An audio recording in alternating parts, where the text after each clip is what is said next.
Assalamualaikum warahmatullahi wabarakatuh. Fatihah ila rasulina wa habibina wa syafiina wa qurrati a'yunina maulana Muhammadin sallallahu alaihi wasallam. Thumma ila rahabaihi wa ikhwanihi min al-anbiya'i wal mursalin wa ala kulli minhum sahabati ajma'in. Thumma ila rahajin min sadatina al-'alawiyin wa la'immatil mujtahidin wal 'ulama'i al-'amilin wa sufiyatil muhaqqiqin. Aidha makan wa hayatul wa hudna syarikil ardi ila magharibiha.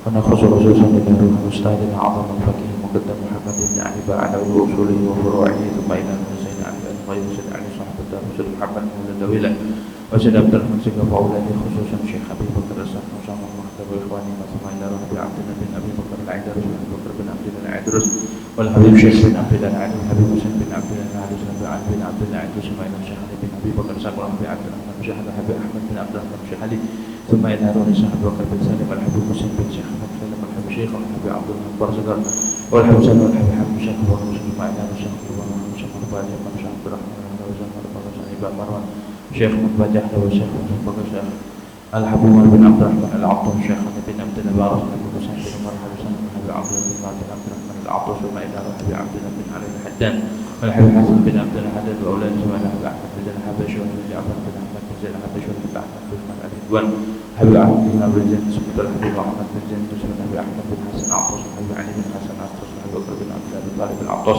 Habib Salih bin Abdullah Al-Attas Habib Al-Habib Hasan bin Salih Habib Abdullah bin Husain bin Talib Habib Tahir bin Husain Habib Abdullah bin Umar bin Yahya Habib Abdullah bin Yahya Habib Abdullah bin Hugi Habib Abdullah bin Hugi Habib Abdullah Habib Salih bin Habib Syekh Habib Husain Muhammad Habib Ali bin Hamzah Habib Al-Bib bin Syahid bin Habib Sani bin Al-Rif bin Hugi bin Habib Syahid bin Habib Hasan bin Abdul Syahid bin Habib Al-Syab Habib Ahmad Habib Abdul Hamid bin Syamsul Habib Abdul Rahman Habib Ali bin Abdul Habib Abdul Abdul Habib bin Abdul wal Habib Habib Sabir Akan Abdul sama ila roh Habib Al-Habib Muhammad bin Muhammad bin Muhammad bin Mustafa bin Muhammad Habib Muhammad bin Habib Al-Habib Abu Bakar bin Muhammad Siddiq wal Habib Abu Bakar Siddiq wa Muhammad bin Bidati wa Ali silsilatin muntasibina ilaihi wal akhirin anhum anallahu la ilaha illa huwa جل وعلا بركاته أسراره وأسراره وعلم الدين والدين على هذه النية ولكل نية صالحة وإلى حضرة الحبيب سيدنا محمد صلى الله عليه وسلم بسر الفاتحة.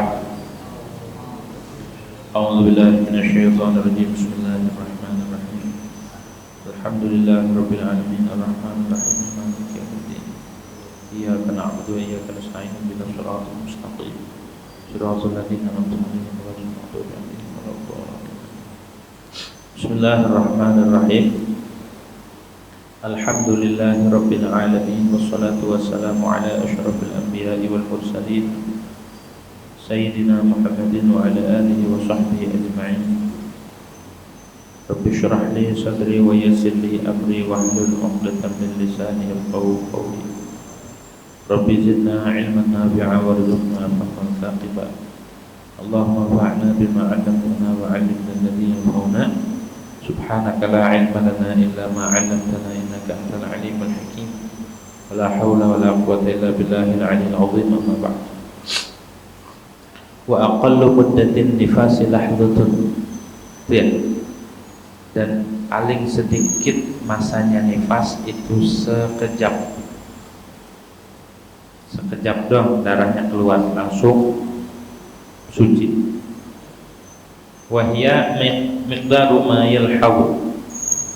Lahdah itu seukuran sesuatu yang melirik. Lahdah sebentar, sekejap. Wa ghalibuha arba'una yauman.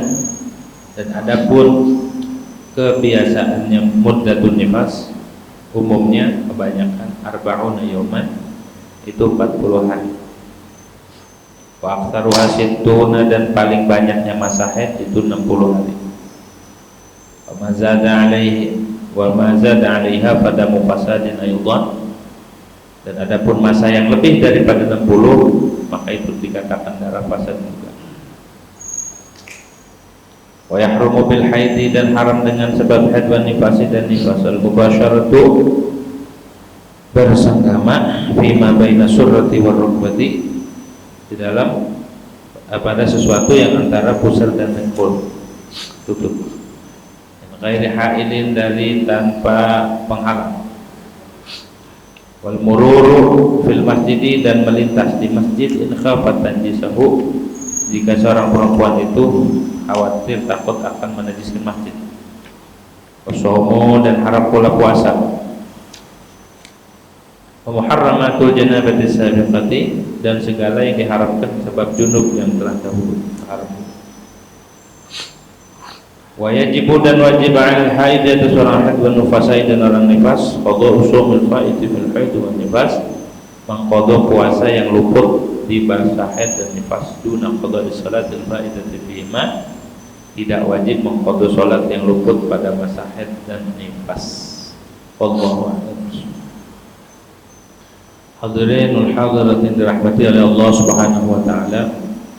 Pertama-tama marilah kita panjatkan puja dan puji syukur kehadirat Allah Subhanahu wa taala, yang mana pada malam hari ini alhamdulillah kita masih diberikan nikmat oleh Allah Subhanahu wa taala, nikmat sehat wal afiat, nikmat panjang umur, tetap iman Islam, serta nikmat taufik dan hidayah daripada Allah Subhanahu wa taala. Nah, pada malam hari ini kita akan bahas materi tentang masa nifas. Di sini dikatakan oleh musannif, wa aqallu muddatin nifasi lahdhatun, paling sedikit masanya nifas itu sekejap saja. Ketika keluar bayi, keluar darah sebentar langsung berhenti suci. Itu paling sedikitnya. Beda sama haid, kalau haid sehari semalam minimal. Kalau ini minimalnya sekejap, dah bersih langsung mandi, udah bisa melaksanakan sesuatu ibadah. Apa itu lahdzah? Lahdzah itu dari kata lahadzah yalhadhu lahdzah, artinya melihat sekejap doang, melihat sekejap, itu namanya lahdzah, satu lirik. Ada bahasa lagi, bahasa kitab majjah, satu kikirotan doang seperti meludah tuh gitu, udah. Jadi sebagian redaksi ada yang bahasanya lahdzah, ada sebagian redaksi bahasanya majjah, gitu, seperti meludah. Sebentar, seukuran berapa detik orang meludah? Setengah ya? Nah, belum ada sedetik. Nah, nifas paling sedikit begitu. Wa ghalibuha arba'una yawman, umumnya orang itu perempuan mengalami nifas, kebanyakan perempuan ghalib lumrahnya itu 40 hari udah berhenti, mulai dari ngelahirin keluar darah terus 40 hari udah berhenti suci dan mandi. Kebanyakan gitu hukumnya, banyak perempuan. Dan paling banyaknya masa nifas itu adalah 60 hari, itu 2 bulan ya, dari ngelahirin, dari melahirkan keluar darah terus sampai 60. Dengan catatan di masa 60 hari ini tidak terselang oleh suci antara keluar darah dan keluar darah lagi, tidak terselang 15 hari.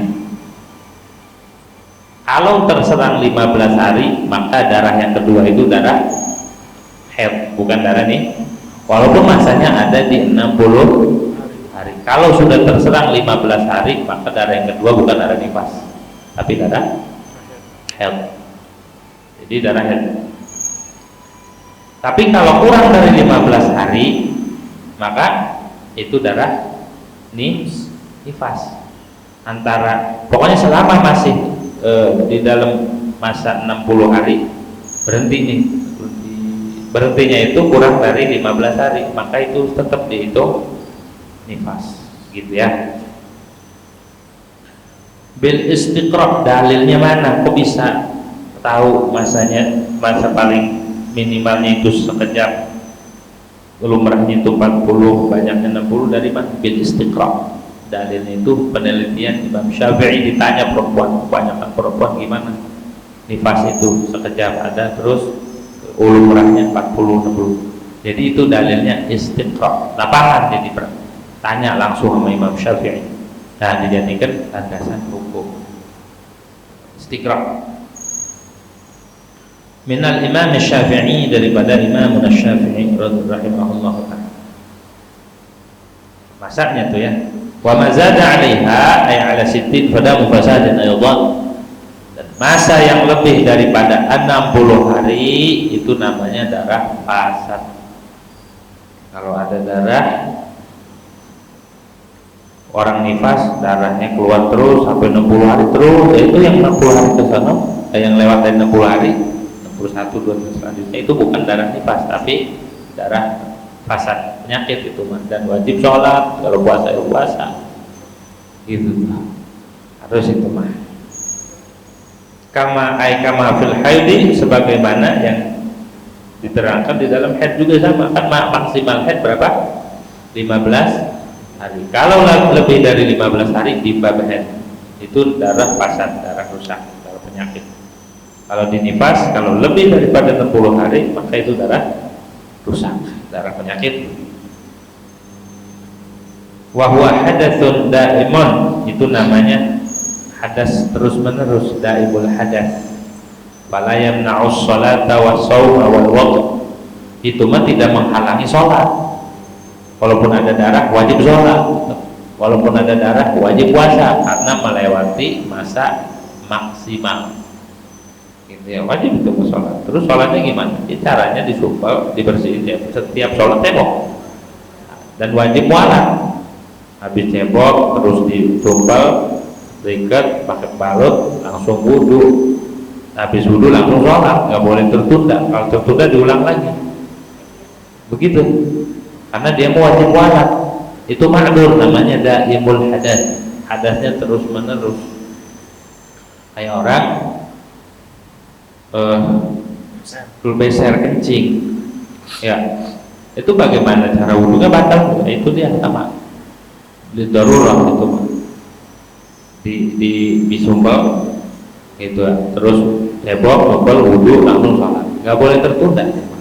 Kalau tertunda maka ulang lagi, gitu. Namanya daimul hadas. Nas'alullah al-afiyah. Mudah-mudahan kita terjaga ya, apa terus menerus hadas.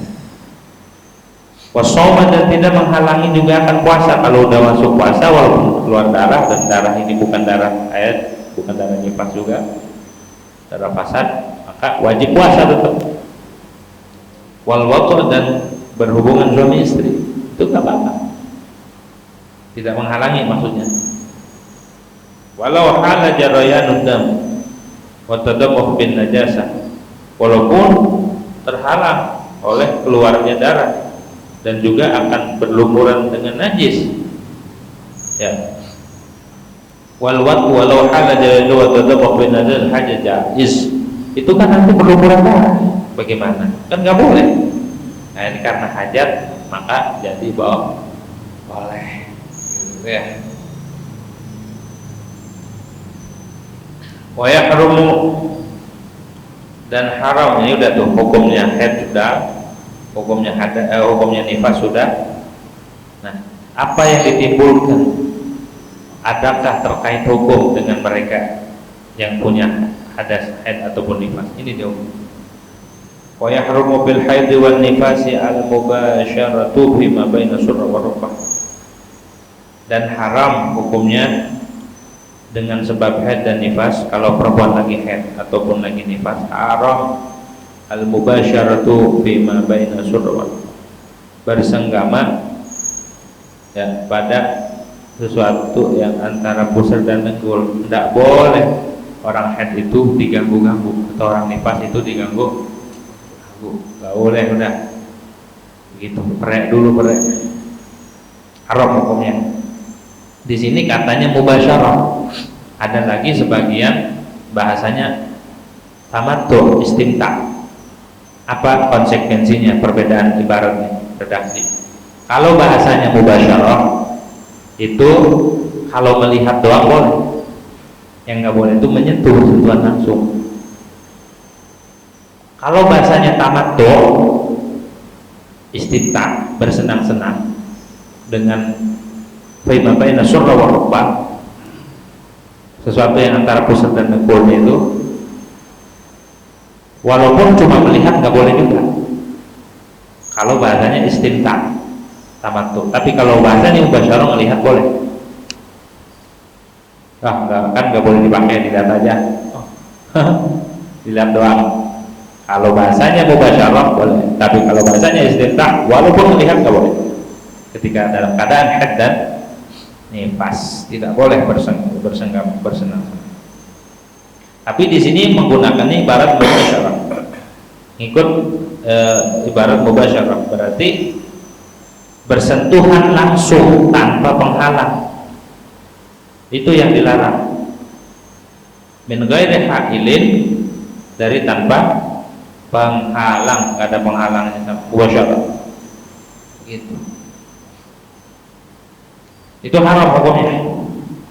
Fal mubasyaratu bi ghairi al-wad'i shaghiratun, maka berhubungan atau bersenang-senang, bersenggama dengan sesuatu yang antara pusar dan dengkul bukan dengan selain wati, bukan dengan selain wati, itu hukumnya dosa kecil ketika lagi haid.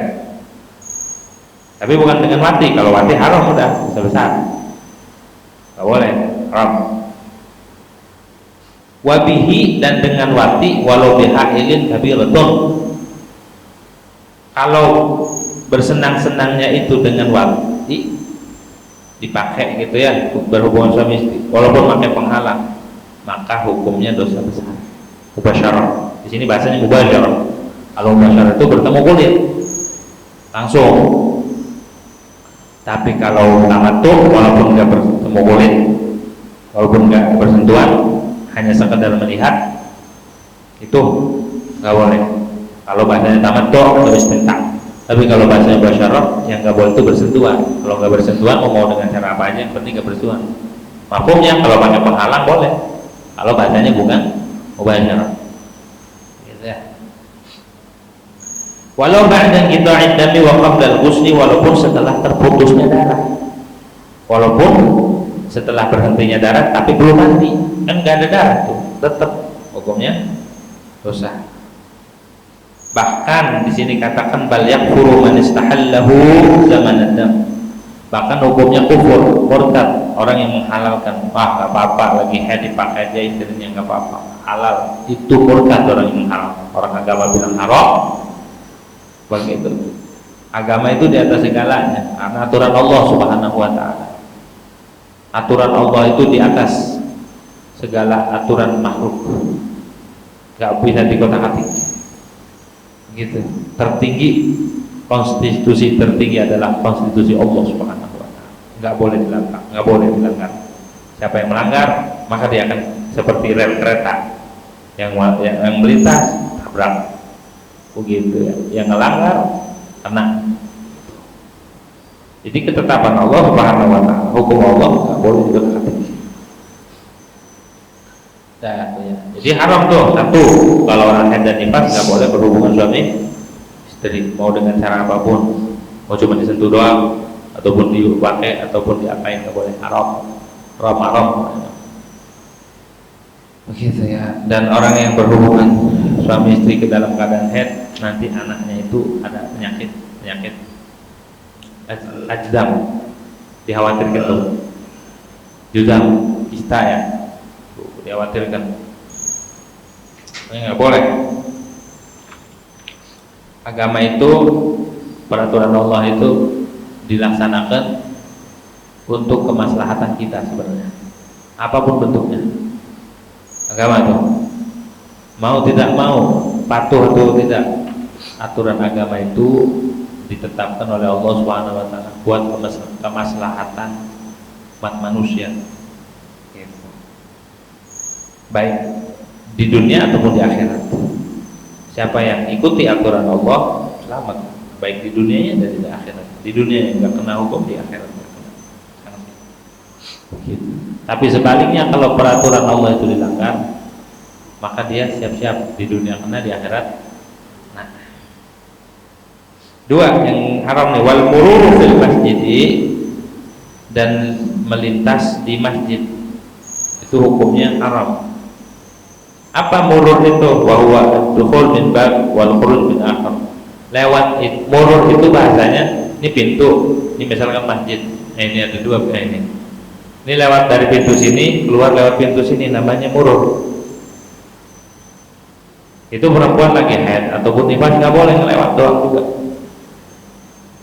dengan catatan in khafat talwisahu, kalau dia takut menajiskan masjid, kalau takut ngotorin masjid kan dulu hukumnya boleh ya. Kalau bolak balik itu kok bukan murur namanya, kalau dari satu masuk pintu keluar pintu itu lagi, itu namanya bukan murur, termasuknya lubus, diam di masjid itu mau hukumnya haram walaupun sebentar. Tapi kalau lewat doang, catatan kalau seandainya tidak takut menajiskan lewat, tapi kalau dia takut menajiskan masjid maka haram ya. Tapi kalau diam di masjid nggak boleh, duduk di masjid nggak boleh. Dan wa minal masjid rahbah, sebagian dari masjid adalah serambinya. Serambi masjid itu hukumnya seperti masjid fi hukmil masjid. Kalau ini dalam namanya zatul masjid, kalau serambinya itu namanya rahbah. Itu juga sama, tahiyatul masjid di situ boleh dan i'tikaf di situ boleh, karena fi hukmil masjid. Ada lagi harimul masjid, pinggiran masjid yang buat naruh sendal itu bukan masjid hukumnya. Yang buat naruh sendal, buat tempat buat nyapu kotoran sampah di bawah situ, itu namanya harimul masjid, itu mah nggak apa-apa. Dan di situ nggak boleh tahiyatul masjid, nggak boleh, nggak sah maksudnya tahiyatul masjid di situ. Makanya ketika ada masjid diperluas, misal masjidnya awalnya sekian ya, berapa meter, misal 100 meter, dibikin beranda, jadi taruhlah 100 berapa gitu ya.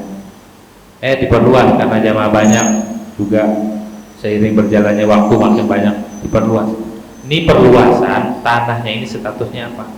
Kalau tanahnya ini statusnya wakaf masjid, maka jadi masjid nanti.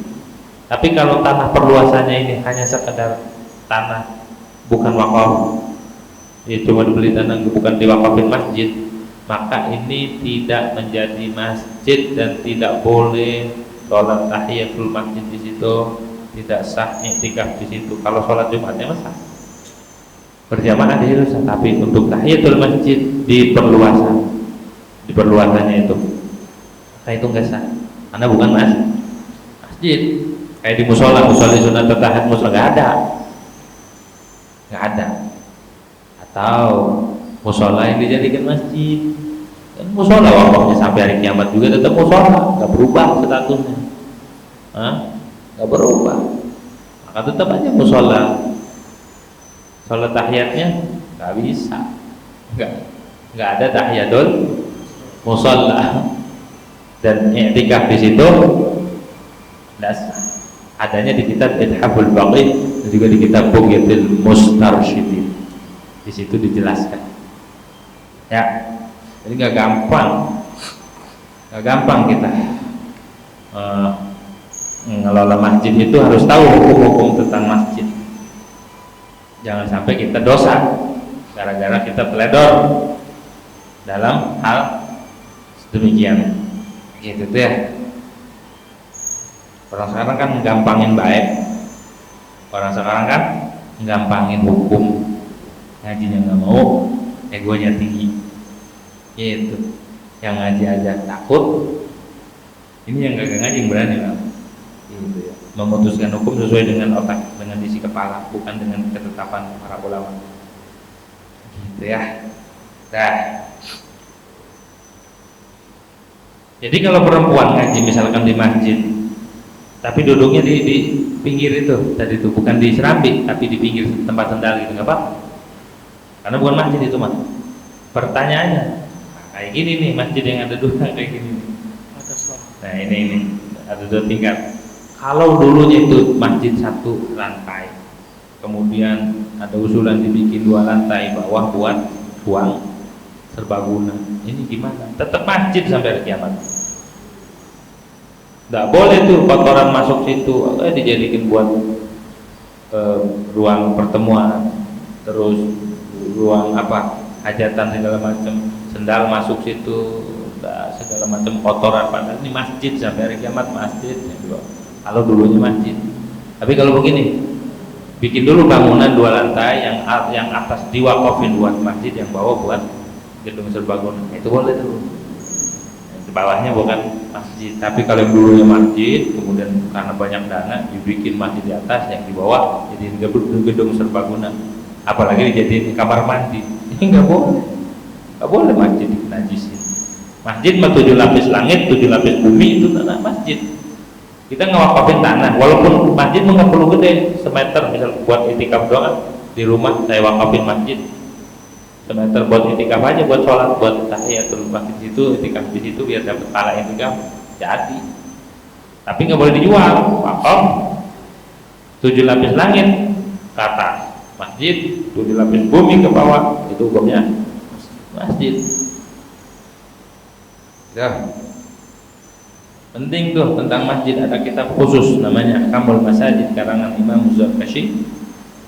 Ada lagi kitab Bughyatul Nasyid karangan Habib Abdullah Bulbuki tentang masjid-masjid, hukum-hukum masjid banyak. Tentunya mereka ngaji tuh di kitab itu. Sekarang ada tuh apa itu yang organisasi DMI itu kudunya mengaji itu tuh, bukan kumpul-kumpulnya doang, royok doang, kudunya mengaji tentang itu. Begitu, bukan hanya dana-dana doang. Dana-dana mau ngamen dulu bisa ya dana.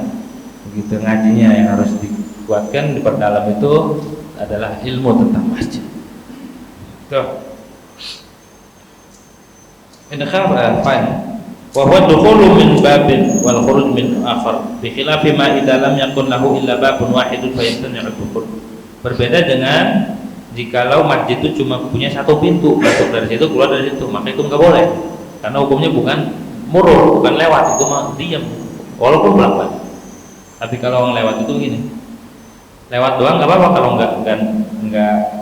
nggak menajiskan masjid. Tapi kalau takut menajiskan masjid maka nggak boleh.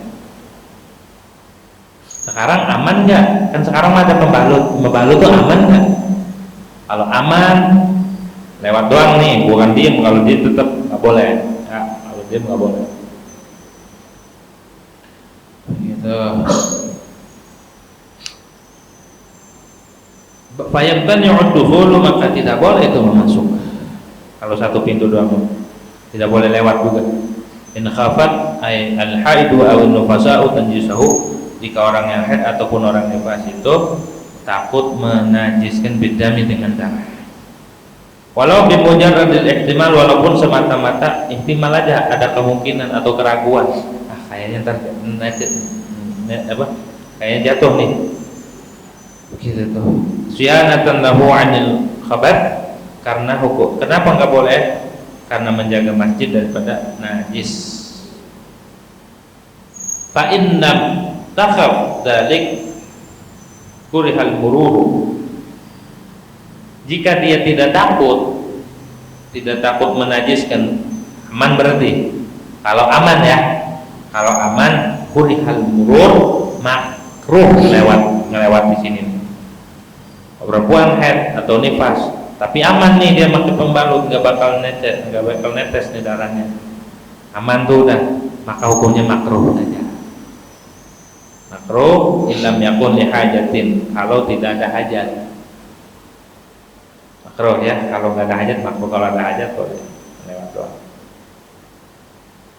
Dah dua tuh ya. Pertama apa tadi? Al-mubasyarah fima baina surah wa rukbah. Yang kedua al-murur, lewat di masjid. Yang ketiga was-shaumu, dan puasa. Orang haid nggak boleh puasa, haram. Jadi ibadah juga ada waktunya dan ada aturannya. Walaupun puasa itu ibadah, tapi kalau dia sedang berhalangan, sedang udzur, nggak boleh, haram jadinya. Tahu ilmunya. Was-shaum farduhu wa nafluhu, baik fardu ataupun sunnah, nggak boleh. Wala yasihu, dan bahkan tidak sah puasanya, ijma'an, dalam ijma' ulama. Wa muharramatul janabati sabiqati, dan haram pula hal-hal yang diharamkan ketika orang itu junub, yang udah lewat ya. Ketika orang itu punya hadas besar, haram kan baca Quran, diem di masjid, bolak-balik di masjid, dan juga sesuatu yang diharamkan dengan hadas kecil. Begitu tuh. Ada 3. Nah di sini ada 5 yang udah lewat tuh, muharramatul janabah sabiqah yal khamsah. 5 ditambah 3 tadi ya, mubasyarah, murur dan puasa. Berarti berapa tuh? 8. Ya. 8 perkara. 8 perkara tidak boleh. Wa yajibu 'alal haid wan nufasa'i qada'u shaum al-fa'iti fil haid wan nifas. Dan wajib pula atas orang yang haid dan orang yang nifas mengqadha puasa yang luput ketika haid dan nifas. Ketika orang punya haid, ketika berhadas haid ataupun nifas, kan nggak boleh puasa. Ya, nggak boleh puasa. Nanti di waktu lain diqadha. Harus diqadha, wajib qadhanya. Di bulan Syawal atau Dzulqa'dah atau gitu. Asal jangan ketemu Ramadan lagi. Kalau ketemu Ramadan lagi, bayar qadha plus fidyah. Ini mau ditunda-tunda. Ya, jangan ditunda-tunda. Jangan ditunda-tunda. Gitu. Duna qada'is salatil fa'itati fihima, tidak wajib mengqadha salat yang luput pada waktu haid dan nifas. Kan ketika orang haid enggak boleh salat. Ya, enggak wajib qadha. Enggak wajib. Kalau diqadha gimana? Ada 3 pendapat mengqadha salat di waktu haid. Wa fi qada'is salati salah satu aqwal, dan di dalam mengqadha salat ni orang haid boleh enggak mengqadha salat, ada 3 pendapat. Pertama, inda Syekhul Islam wal Khatib Asy-Syarbini yukrahu wa la tanaqidu. Menurut Syekhul Islam Zakaria Al-Ansari dan Syekh Khatib Syarbini, hukum mengqadhanya makruh dan dasar. Makruh tidak jadi, enggak jadi. Makruh enggak perlu itu makruh dan tidak sah kalau mengqadha. Tuh. Menurut Imam Ramli wa inda Ramli yukrahu wa tanaqidu. Makruh mengqadha tapi sah. Kan orang haid enggak boleh sholat kan? Haram di masa yang lain yang udah suci. Bolehkah mengqadha? Kata Imam Ramli makruh, sah enggak? Kata Imam Khatib tadi makruh tapi enggak sah. Wa inda Ibnu Hajar wal jumhur yahrum wa la tanaqid. Tapi menurut Imam Ibnu Hajar dan mayoritas ulama mengatakan haram mengqadha salat karena nggak dituntut dan tidak sah. Jadi ada 3 pendapat ya. Ada yang mengatakan makruh dan tidak sah, tidak jadi. Yang kedua ada yang mengatakan makruh, sah. Yang ketiga, yang ini yang mu'tamad, haram dan tidak sah. Rajin amat sholatnya, qadha ya kan, orang dikatakan jangan qadha haram. Kenapa alasannya Imam Ibnu Hajar nih? Di annal mana azimah, karena larangannya itu bentuk azimah, memang dasar itu. Wala yajtabi'ul wujub wal mana, dan tidak bisa kumpul antara wajib dan haram, nggak bakal kumpul. Larangan sholatnya emang haram, ya kan? Emang dilarang sholat orang haid haram, nggak bakal bisa kumpul ya wajib ya haram. Tapi menurut Imam Rafi, elatnya, alasannya, la yalzamu min adami talabil ibadah adamun iqadah. Tidak lazim, tidak mesti ketika tidak dituntut ibadah. Orang haid dituntut ibadah enggak? Enggak apa? Orang nifas? Enggak. Tidak mesti tidak sah. Walaupun enggak dituntut, andai kata dilakuin enggak, tidak mesti tidak sah. Masing-masing punya alasan. Al-hukmu yaduru ma'illatihi wujudan wa adaman, kata ulama ahli usul. Al-hukmu, hukum itu selalu berotasi, berputar dengan alasan, dengan ilah. Mata wujidatil illah wujidal hukum. Asal ada ilah, hukum bisa dilaksanakan. Wa mata tabatil illah intabal hukmu. Ketika tidak ada ilah, maka tidak ada hukum. Jadi harus ada alasan, harus ada ilah. Semua hukum pasti ada ilah, ada dalil, ada alasan. Begitu. Masing-masing punya dalil kuat. Imam Ibnu Hajar punya alasan, Imam Rawi punya alasan. Begitu. Ada 3 pendapat ya, perlu tahu tuh. Karena itu udah keringan dari Allah itu. Azimahnya itu adalah larangan. Udah nggak boleh sholat orang head. Tapi sekarang head kagak, nifas kagak, pada ninggalin sholat. Hah? Orang sekarang head kagak, nifas kagak, gila juga enggak,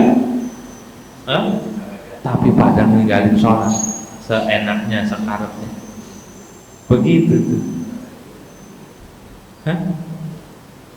Dikasih sehat, enggak gila, dikasih normal, enggak head, enggak nifas, tapi dia meninggalkan perintah Allah Subhanahu wa Ta'ala. Dan enak lagi ninggalinnya, kayak kagak ada beban. Ninggalinnya itu, insya Allah nggak ada kepekaan. Gitu. Sudah banyak menikmati nikmat Allah Subhanahu wa Ta'ala. Harusnya kita ibadah itu tanpa perintah, harusnya mah. Ada orang baik banget sama kita nih, baik banget, kasih mobil, dikasih makanan, dikasih rumah, kasih baju. Kira-kira ketika ini orang lagi ada pekerjaan, nunggu disuruh apa enggak? Kali itu enggak peka. Gitu udah baik. Ini mah disuruh aja udah dibaikin. Dibaikin. Kita ini dari lahir dikasih sama Allah Subhanahu wa Ta'ala, kita diciptakan nih ada. Bukan hanya diadakan, dikasih fasilitas terus sampai sekarang ini berapa tahun. Tiba-tiba diperintah doang, ogah. Andai Allah nggak ngasih pahala, cuma ngasih nikmat doang, itu udah lebih dari cukup. Ini diperintah, dibayar sama Allah, digaji bahasanya, dikasih bonus lagi, bukan digaji, bonus. Masih ogah juga. Ini kebangetan bego ini. Dikasih akal, udah dikasih fasilitas, dibayar lagi sama Allah, diganti, terus dikasih bonus. Ini ogah juga. Siapa kira-kira yang bodoh, siapa kira-kira tuh? Makanya di dalam fikih ada bab namanya mahjur alih hajar. Orang yang transaksinya itu dilarang sama agama, nggak bisa. Di antaranya adalah orang yang safeh. Siapa itu safeh? Ghair rasyid, orang yang kagak pinter, kagak item. Siapa itu ghair rasyid? Man lam yuslih umur dunya wa din. Orang yang kagak bisa urusan dunia dan agama, kagak ngerti, ini nggak boleh transaksi, nggak boleh transaksinya, nggak sah. Orang yang kagak ngerti urusan dunia dan agama, orang yang kagak peduli terhadap urusan dunia dan agama. Tapi sama ulama diringanin. Safih itu orang yang urusan agamanya kagak urusan dunianya kagak ngerti. Itu yang dilarang transaksinya. Kalau sekarang ini ditetapkan bahwa yang mu'tamad, orang yang safih itu orang yang tidak mengerti urusan dunia dan agama, kebanyakan zaman sekarang tuh safih, sufaha. Gak sholat duha, safih. Gak sholat witir, safih. Gak sholat qabliyah ba'diyah, safih. Gak ngamalin sunnah, safih. Kita kalau nerapin pendapat yang mu'tamad bahwa safi itu orang rasyid, ini orang yang tidak mengerti urusan dunia agama, ketika orang ninggalin urusan agama termasuk itu orang yang safi, transaksinya kagak sah.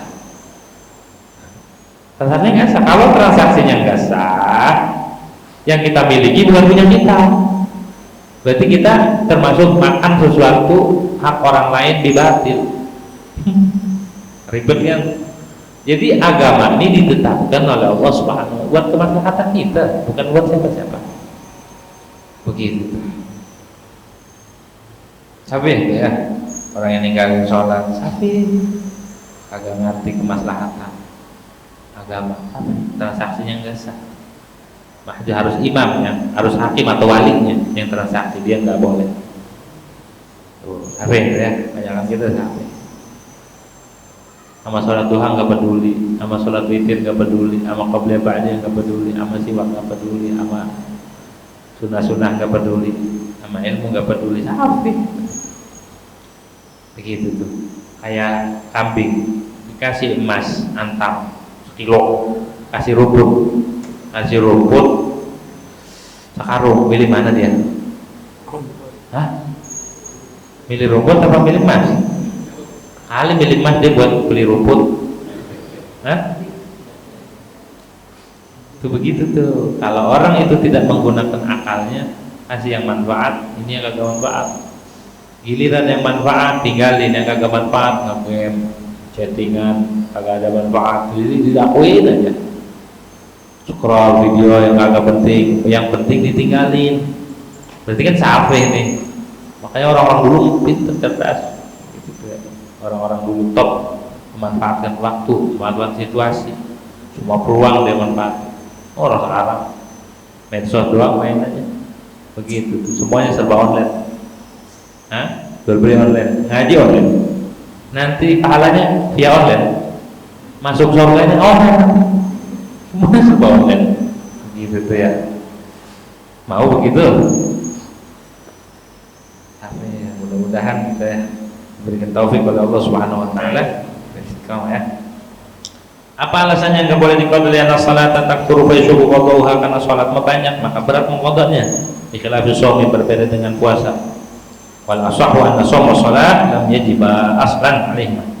Menurut pendapat yang asah, puasa dan salat itu tidak wajib sama sekali. Memang enggak wajib atas orang haid dan nifas. Wa tasmiyatu fi'li shaumil fardhi alaihi ma qada ma annahu lam yasbiq li fi'li muqtadin fil waqti nama hiya bin nazar ila surati fi'li. Kenapa dikatakan puasa itu qada? Padahal emang kagak diperintah waktu haid itu, ya kan? Enggak ada yang menetapkan di dalam waktu. Oh, innama hiya bin nazar ila surati fi'li kharijal waqt. Karena melihat dilakukannya dikerjakan di luar waktu, maka dikatakan qada. Wa aqallun nifasi yatasawwaru isqatuhu lis-salati bi an takuna. Tergambar enggak ada orang yang nifasnya sebentar doang? Tergambar. Yatasawwaru isqatuhu lis-salat bi an takuna al-mar'atu majnunatan min awal waqt. Ada enggak paling sedikitnya nifas itu bisa menggugurkan sholat? Ada kan? Ada. Surahnya di mana? Seorang perempuan itu gila dari awal waktu. Orang perempuan gila, masuk waktu dia gila. Ila antab qalahdah. Sampai tinggal sisa sedikit lagi waktu sembuh. Fatufiku, habis sembuh. Fatamafizu, maka dia nifas. Bentar, hina idin. Sembuh langsung ngelahirin nifas. Fahina idin famuqaramatun nifas li hadzal lahdzah asqatat ijabah shalat yang.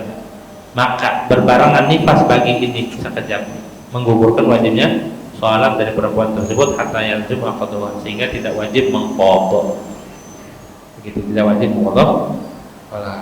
Nah, itu hal-hal yang terkait dengan haid dan nifas, juga hal-hal yang diharamkan terhadap orang haid dan nifas.